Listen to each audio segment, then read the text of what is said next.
All right, everyone. Welcome once again to another episode of Midwestern Career College Campus Connections. We are recording as usual at our downtown location at 203 North LaSalle on a beautiful, now summer day. It's finally getting warm out here. As always, you can find us on your favorite streaming site, and you can follow us or contact us at podcast@mcccollege.edu. We'll look forward to hearing from you. As always, our guests are great, and today I have the pleasure of welcoming Monica Loayza. How are you, Monica? Hi, Gio. I'm doing great. Welcome to the podcast. Thank you. It's fantastic to have you. I remember you were the first person I met when I was being interviewed and then eventually hired at Midwestern Career College. So you're the first face I remember seeing, because you at the time you were working as administrative assistant at our Wagger location. That's correct. And now, years later, now you're the career services coordinator, correct? Yeah, that's right. How's that going? Great. Thank you for the invitation. I'm happy to be here. It's been great. It's been 3 years working with Midwestern Career College, and it's been a great transition since I started, and then now that I get to work focus with students and continue helping them getting a job and coach them for those next career goals. I'm happy to be part of that impact in their lives. Yeah, I think you found yourself a little bit swimming on your own, because the person you were working with, who was the director of the career services, eventually moved on. How was that after moving from one department, moving to another department, and then finding yourself by yourself? Yeah, definitely brought a lot of challenges, but at the same time growth. And I have nothing to say but thank you to everyone who always trained me here and prepare for, connect with our community, the students, and the college himself. I think big opportunities come with big challenges, so definitely I had to assume part of those, and it was necessary, I think, to be fully submerged in the department, since I started actually, part-time with them, supporting the department, but then I fully transitioned into a career service coordination in 2022. So it's been great growing in the department and just see the evolution of our students in different campuses. So yeah, I'm grateful for that. Yeah, and you're definitely very well qualified for the position, as we will speak throughout the podcast. Talk a little bit about what Career Services does for not only our current students, but our alumni. Of course. Well, currently the Career Services Department will support our students with all their skills and resume building and finding that job. Towards the end of their program, they have to have that opportunity. They have to phase that network and start working. So my job is to train them and give them all the resources and tools for them to phase that part of their lives. We can also meet with them early on to discuss those career goals and, map out their trajectory to get that job at the end. During that process, we offer also workshops, search tools, and provide them mock job interviews. It's a variety of resources for them to utilize and, become self-confident and secure about the program skills they acquire here, and at the same time, leverage that network that is so important nowadays. So the main focus is that, and to sustain that job over time as well. So we help them to build their personal references, their LinkedIn profiles. We have LinkedIn headshots. We have career fairs, employer visits, and at the same time, we create this employer revenue and connection partnership with among the healthcare and business partners here in the Chicago and other states. Mm-hmm. Which brings growth and a high name for our graduates. I recall having a good comments about our grads with different facilities, and they always come to us to request more of our alumni to fill those positions And the big motivation, it's to help people healthcare and then just project that career for them. Yeah, I don't think a lot of students understand the importance of not only the education that they're getting, but being prepared for a job interview. A lot of students think, oh, once I graduate, I'll just get a job. Right. But there are steps you need to take. You need to be prepared. And I found that at smaller institutions you can get that help, Hmm. maybe because it's a smaller institution and you're a little bit more aware of what resources are available to you than a larger institution where information just kind of gets lost and students actually have to seek it out. Yeah, that's correct. And I think that the evolution through generations for, searching a job has evolved positively. But I think the main point for them is to be self confident and then trust their abilities. Academically, we provide good skills, soft skills. Each program works really hard in the curricula to give them those tools. But at the end of the day, with the experience I have, interviewing people throughout whole my career, I've noticed that the self confidence is a big role that plays in your job interviews as well as your performance during your job. So I always recommend them to find their strengths, their motivation, their passion Hmm. in life, because at the end of the day, that is going to reflect your career and it's going to talk highly about the person you are. Um, when people choose their motivation, their passion, I think, and I see it, that you put the effort naturally and it's a genuine connection that at the end of the day, the employers like that. They're gonna find you a person who really is engaged with the job, but at the same time who's passionate about it. I cannot stress enough to my students and in general people I've recruited that connection, that first rapport that you establish with the interviewer makes a huge difference among other candidates. You can bring a lot of experience in the field and skills, software and everything, but if you don't have that interaction one on one, it's pretty hard to become that attractive candidate that you Hmm. can fulfill the position with. Yeah. Yeah, one of the things that it's important for students to understand when they are applying for employment is that you need to know who the employer is. You Correct. need to research who that employer is, Hmm. because eventually they're going to ask you, what do you know about us? Employers don't want people just applying because it's a job. Right. They want to understand why you want to work for them. Right. And some of the things that we do that you have done is brought in employers to speak with students. Yes. And then we did a career fair, which is also very successful, where students can get to know who the employers are. Correct. And it's part of the networking, I believe, when they make and do the research of the company, they can bring that in their interview. So that will show that they're really interested in the position. And you can make questions during your interview too. That demonstrates more interest in the position. Why is that so important? Employers want to see if you're a sustainable candidate over time. Because, turnover and looking for talent, it requires time and money, and companies want to make sure that it's worth it, the investment. So you want to be part of that revenue, that part of creating and the opportunity to work. So I believe definitely when they see one-on-one with employers, they know they're real.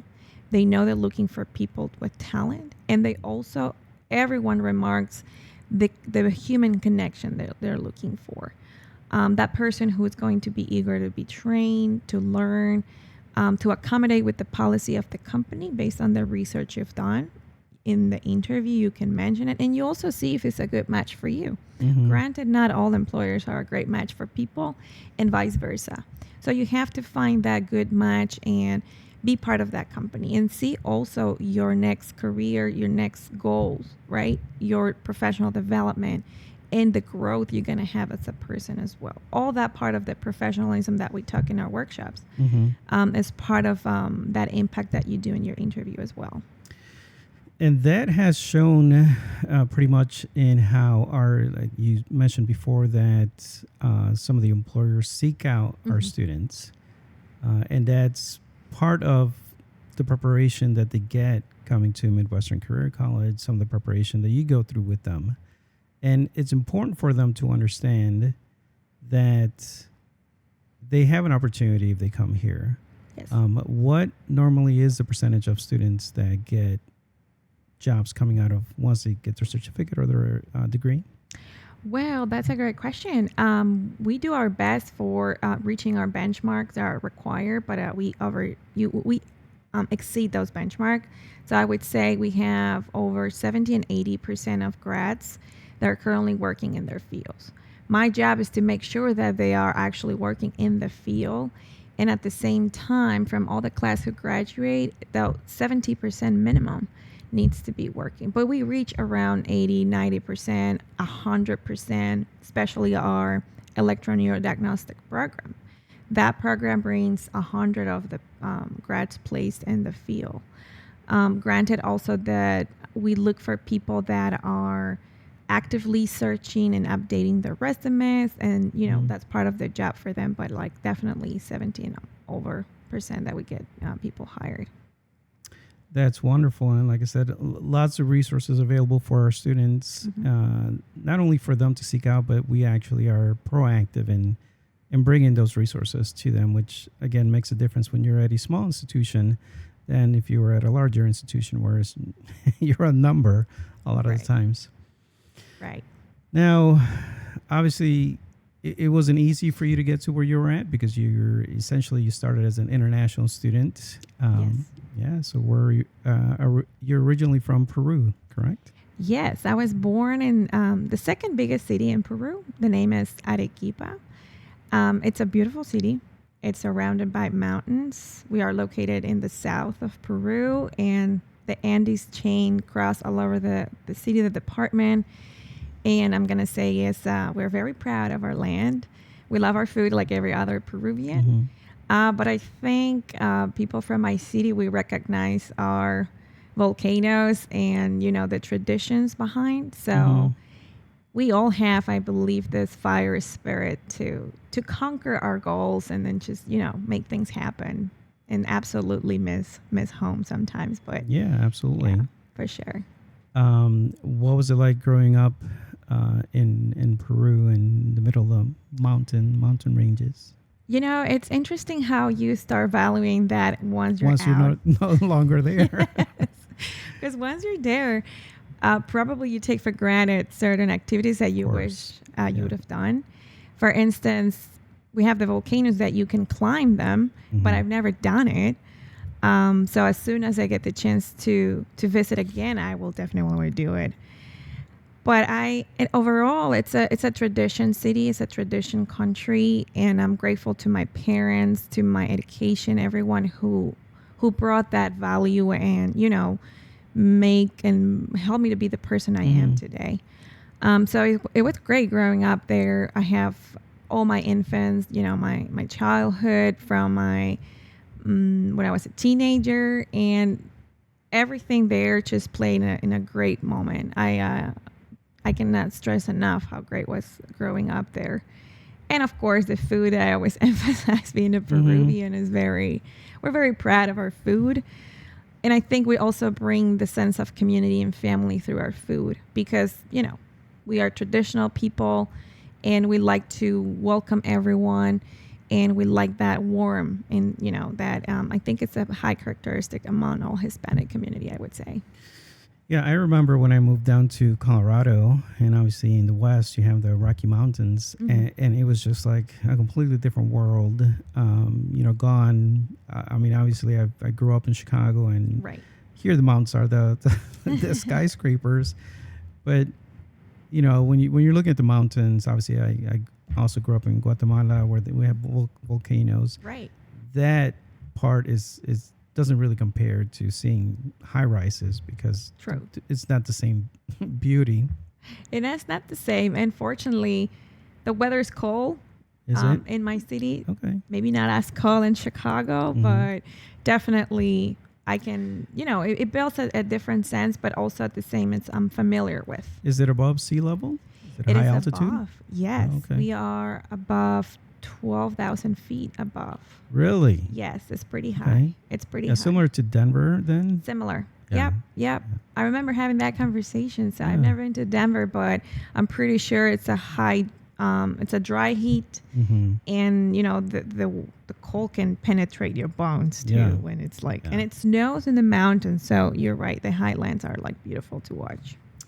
So how was that decision to say, I want to study internationally, I want to try something else internationally? How did you make that decision? So, well, back in the day, my first experience was going to France out of an exchange student program that my high school offered. And I was 16 at the time, so I was pretty young going outside my comfort zone. Yeah. Yeah, so I just had the chance to study there for a semester in the summer for us, winter for them. And I just realized how much I like to be, discovering new cultures and definitely traveling. And I just thought, well, there's more than my little city actually to discover. And then one of my passions is also learning languages. So at the time, I knew already English, but French was a big part of that moment. And then years passed, but I've always had in mind that I wanted to live abroad. It was something that, you connect with your inner self, and then you just say, okay, this is one of my dreams, and I don't know how to make it happen, but I'm going to make it happen. So I only knew Europe at that moment, and years later, I always was curious to come to the U.S., In that moment, I always thought, oh, it's a great country for like a lot of things happen here to discover and shopping and, things like they were like really curious for. But I've never gotten to really understand or be fully submerged in the culture, even though I have family here too. That we normally talk with them and hear the stories of their life here. But then I said, okay, I was working in a mining company at that moment, and I was working with people with basically, I was bilingual there too, English, some French, and Spanish. So I said, I really like to work in an environment where I can use my languages. And it makes me happy, and I'm always challenged in that regard. So when I'm done with that job, I decided to come to the U.S. for a break, and then learn English, maybe become more fluent in it. And the school I decided to come was located in Chicago. That was in 2016. At that point, I didn't know anything about Chicago. I just knew it's a big city, jazz known and arts, but I came with no expectations. And when I came and I first arrived, I'm like, wow, this city is amazing. It has it all. I did not expect to see the lake that big that looks like an ocean, to be honest. And I've always wanted to live near the water. The water. And then the people so friendly. And then definitely I was enjoying that little adventure. I only was here for a short time in that moment, but the city conquered my heart so bad that I really wanted it to come back.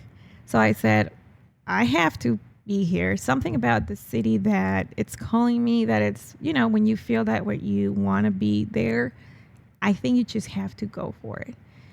And that's the same with the jobs too. If you really have that feeling and you really see yourself growing, you have to be part of it. There's no way to look back and then say, why didn't do it? So that was a fire in me for 4 years later. At that moment, I was already a student here. So before my student visa was over, I said, well, might as well make my dream again come true. And then I'm just going to enroll in another program and then just come back to the U.S. And so I did. So doing some research, I said, well, maybe I should do it English as well. For another period, because at that moment I did not know anything about associate programs or further education in the U.S. till I come to Chicago again and then meet one of the counselors at Midwestern Career College. And I knew Midwestern offers the ESL programs for English And he said, well, your English is pretty good. Maybe you want to consider an associate program. And he explained with a very detailed the breakthrough of the program. And I decided to join the business program Mm-hmm. and marketing program. In that moment in Peru, I started thinking about starting business before psychology. And then, this is funny, but years later, I did the psychology, but now I'm doing business too. Mm-hmm. And I said, yeah, I mean, why not? It looks like a perfect fit. This was January 2020, a very hard year for everyone, for sure. And I was so excited. I had the chance to enroll right away. I did, I passed my exams, everything. So it was the first time to accomplish not only coming back to Chicago, it was also accomplish a degree from the U.S. Mm-hmm. As you know, Gio, if you have a degree in the U.S., it's a high outstanding in your resume for any country. Mm-hmm. And if you have the work experience in the U.S. as well. So I said, wow, I'm actually starting already to map out what it can be a great dream for me. And that's why Midwestern comes in a very important role, because they not only provide me the knowledge of, the program and the academic role as a business person, also gave me the great chance to work with them. Mm-hmm. And it was the perfect fit. I was completely ready to be trained from zero, because I think when you move somewhere else, you have to come with that mindset that you probably not going to start with your profession, but you have to be open to all the opportunities you have. And that's why I'm so grateful with this all experience. I have nothing to words of thanks to everyone here, Mm-hmm. and every person that has been part of my life to this journey. So I definitely had the big shot that, you look for it and you take it. And you have to come and you have to pursue those dreams. Did I have struggles? Of course, like any other student. International students may relate with this. I think every day is a struggle. Every day is Mm-hmm. a take of, from language barrier. You have to adapt into the culture. And this is the most thing that I like about when I move out of my comfort zone. You get to know yourself better and discover passions that you didn't know you have, skills that you didn't know you have, and overcoming those challenges day by day also, help your character and build your personality. So, Right. it's been a great journey so far. And all what I've learned in the past, my background as a psychologist, recruiter, HR person, and train their people, I'm using it now too with my students. Of course. Mm-hmm. Yeah. Yeah. You mentioned that you needed to start from zero, which I think is it's common and a little heartbreaking, because, like I said, you have a lot of experience in Peru. Yes. Because you finished your degree in psychology. Correct. And then went on to work for international companies Yep. from Peru, right? Yeah, exactly. I think every opportunity in life, it's a good learning for you. And this is what I remark to the future grads too. Do not expect to have the perfect job at the beginning. It's just a matter of learning and just be ready there to be trained, because you don't know what life can take you, or you don't know where you ended up going.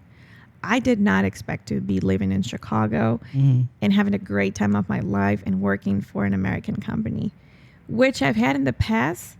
And I've always identified with that life, with that work culture. I really like it, and it was a good fit for me. Yeah. That's why I stress enough to my students, make sure it's a good fit for you. Mm-hmm.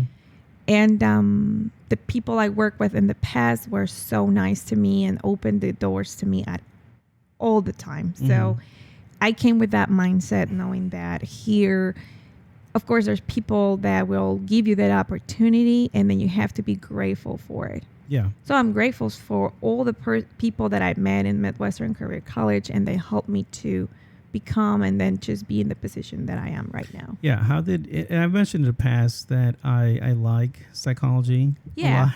Oh, yeah. How did you decide that psychology was something that you wanted to do? Obviously, studying college, Right. And then how you used it once you graduated. Psychology, what I remember being in high school, it was my first class of psychology when I was 15, probably. The teacher made it sound so great. And that's when I hit, I want to be a psychologist. I definitely have other options too, but I don't know. It was something in me that I like to hear people and like help them. And when I started my studies in psychology, I just knew, yeah, this is for me. I enjoy my classes. It was a hard training for sure. I had to graduate. My university is one of the most, tops of the south of Peru, and it's really demanding, and you have to be on top of the academics. I was a good student too, all my life, so I'm grateful for having those skills. But as you mentioned, I think that's the passion that moves me to pursue and continue the career. In psychology, you have the opportunity to help so many people in different fields. I personally did not choose the education at all. It was my last option, to be honest. I started as an HR person, human resources. Yeah. But as you mentioned, it is that connection with the other where you get to help them, but they also give you a feedback and you also grow. Being a psychologist, you need to be a humble person too, and recognize that the most powerful word and tool you have is your word. We can impact so much with words. We can destroy a person or we can lift them up. Yeah. So we have that opportunity to, that person is open an internal world. Right. And we are blessed to connect with that person. We're blessed to guide them. And it's a big responsibility as well. Of course, yeah. So nowadays with my students, I feel the same, that great responsibility that I have the opportunity to let them know and tell them what to do with their jobs, with their future careers. And that's my responsibility too, to make them succeed for sure. So it's a big responsibility. Yeah, in here in the U.S., everybody is part of, when you go to a major university, some of the requirements are that you take various subjects. One of those subjects is psychology. Right. I remember taking my first psychology class. I think I was at Southern Illinois University. And I had this instructor that I just did not like. I liked the topic of psychology. The psychology subject wasn't the issue. It was the instructor who was the issue. And the professor kept referencing a sitcom, which was, it's called Seinfeld. I don't know if you heard of it. Yes, I have. Yeah. And Seinfeld just happened to be one of my favorite sitcoms. Got it. And I absolutely hated that he was referencing the show. and I stopped going to the class because I just could not take it. I think the professor knew that I didn't like him. Right. And I passed the class, but I didn't pass it. I just passed it. But it wasn't after I left. I think I was already my master's program, where I realized the importance of psychology. As you mentioned, in psychology, you can tear someone down or you can bring them up. Yep. And because I studied business in my master's program, and I'm huge on management and leadership, that's when I started to get into psychology, because it's all about, when you're managing people, it's all about psychology. Yep. And if you don't understand what that is or how to use that towards your advantage as a manager, that's why there's a lot of people that say you don't leave companies, you leave bad bosses or bad managers. Correct. That's exactly the reason why. Now, you decided as part of your program, you were going to do a study on breast cancer and how that impacts women, correct?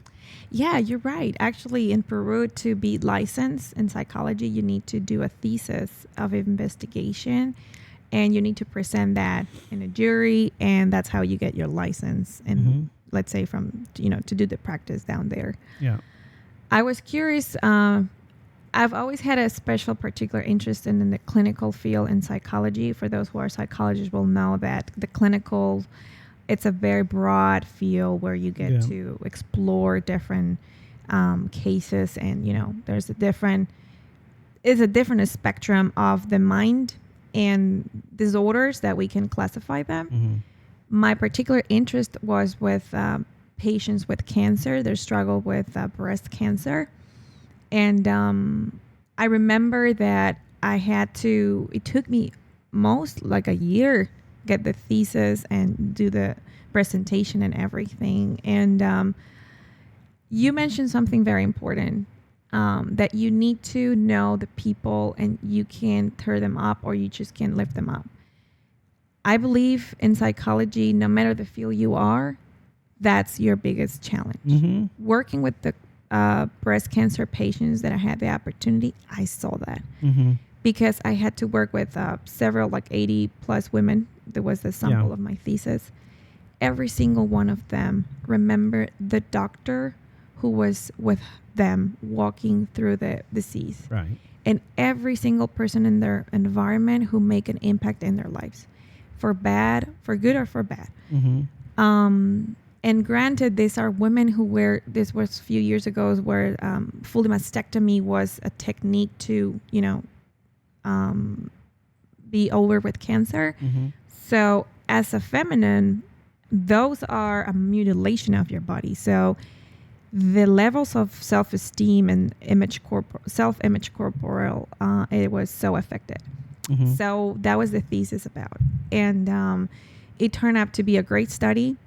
And at the same time, I saw how women overcame this disease. Mm-hmm. Cancer is a lethal disease. And you have to see the statistics is growing. And I can not only wait for more people to be supportive of this field because it's needed. We call it the field is a psycho-oncology field. Mm-hmm. So you basically are trained to work with patients with cancer and with the family.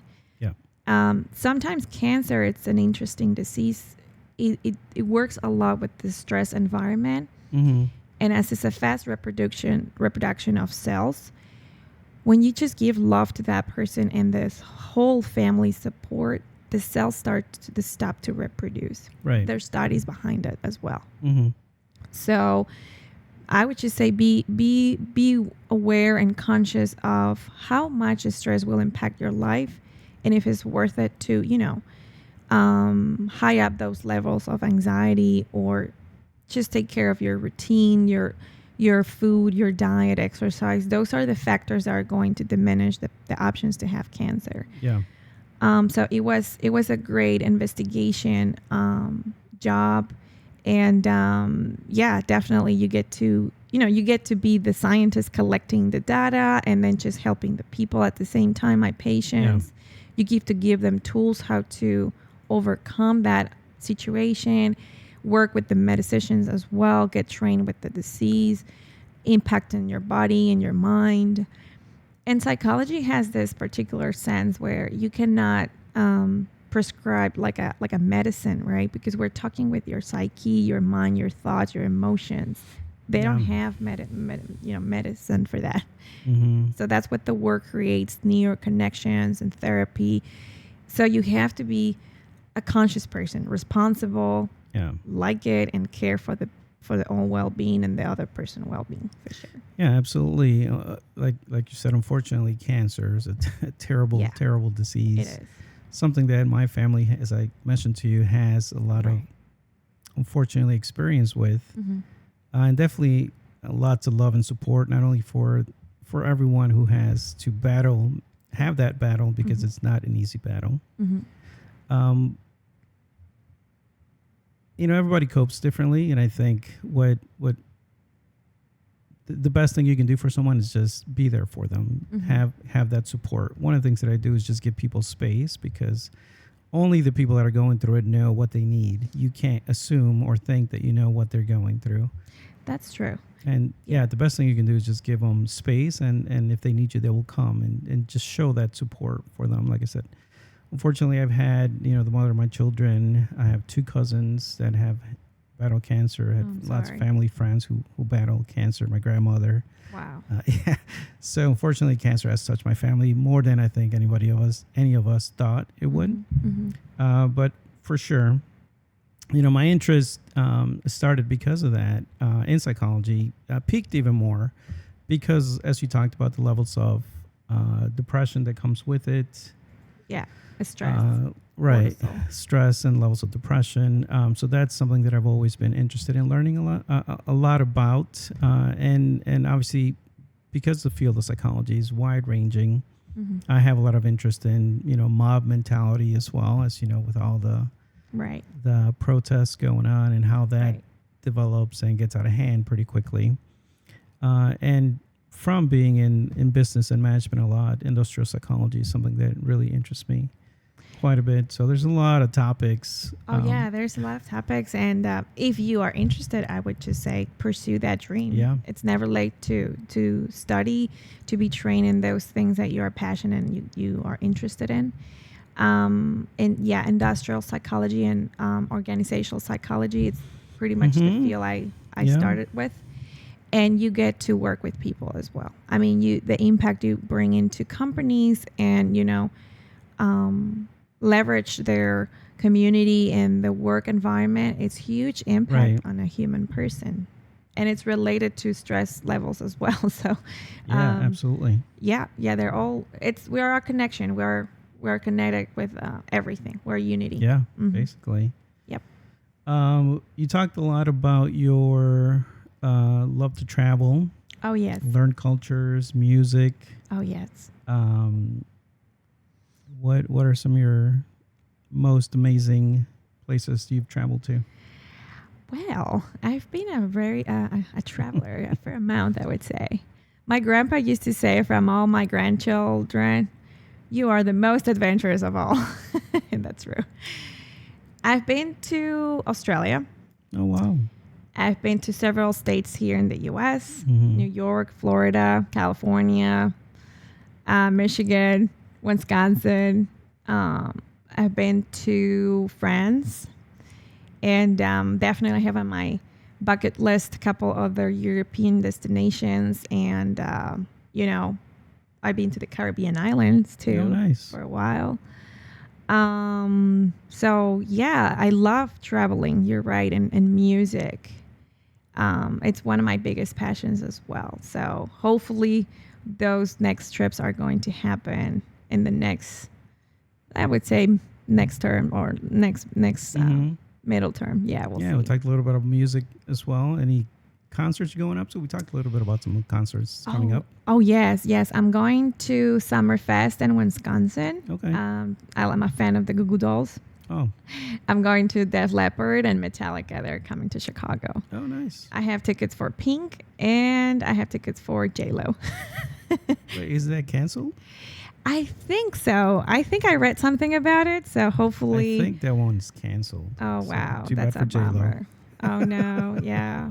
And that's what I like about Chicago. There's so many concerts, festivals. Last Saturday, I was at an 80s festival, rock music. Okay. From the oldies, the 80s. Yeah. Wow, I had a great time. That was in Old Town, and this is the time to go to the concerts and festivals. So yeah. Controversial time for fests here in Chicago.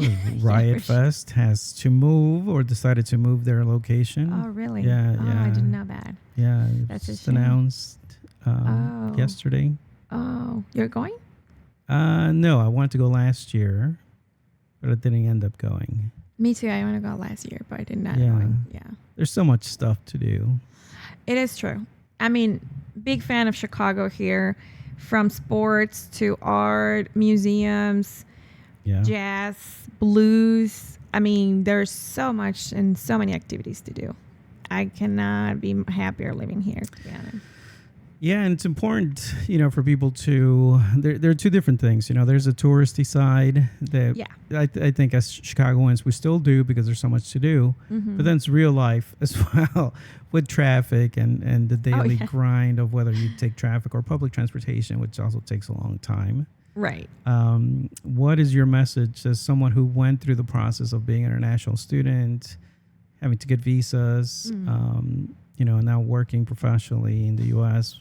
What is your message to someone who wants to try their luck at that? I like that. Definitely, I would say to keep doing it.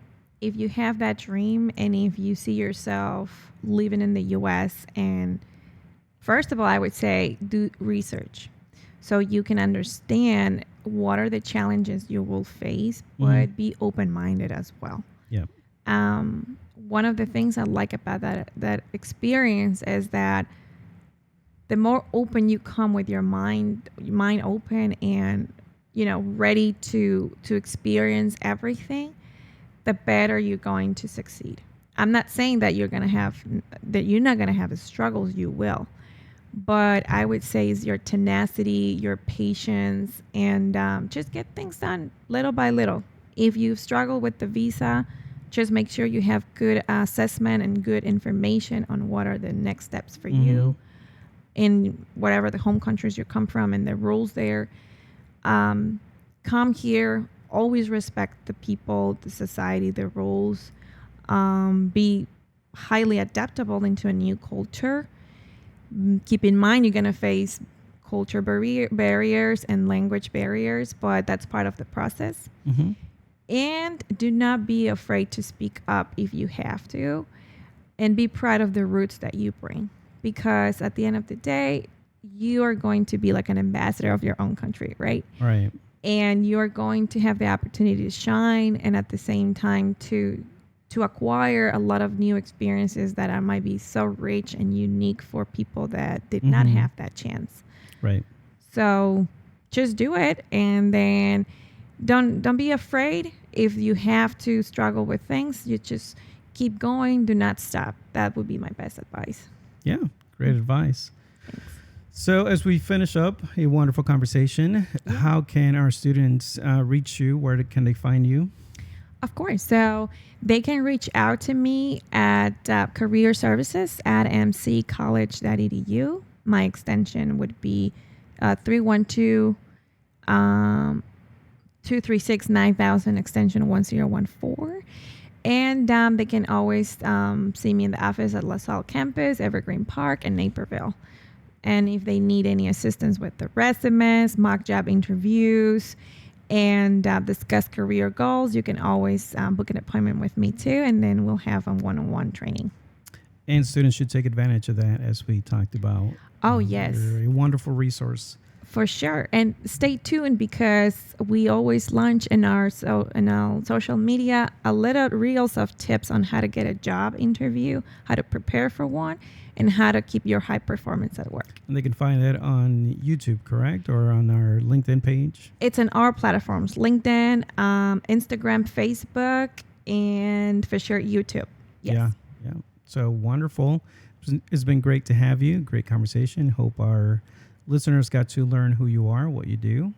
And like I said, you're a wonderful resource with lots of knowledge. And I think we're very happy to have you, Thank you. in the current role. So I want to Thank you. remind the listeners to follow us on the different streaming sites, whatever you like. YouTube, obviously, is where we have our videos, and our audio files are on Spotify, YouTube, Amazon Music, and Apple Music. So contact us at podcast@mcccollege.edu, and we look forward to talking to you on the next time. Thank you, Gio, and join Thank you, MCC. Monica. Take care. Take care. Bye.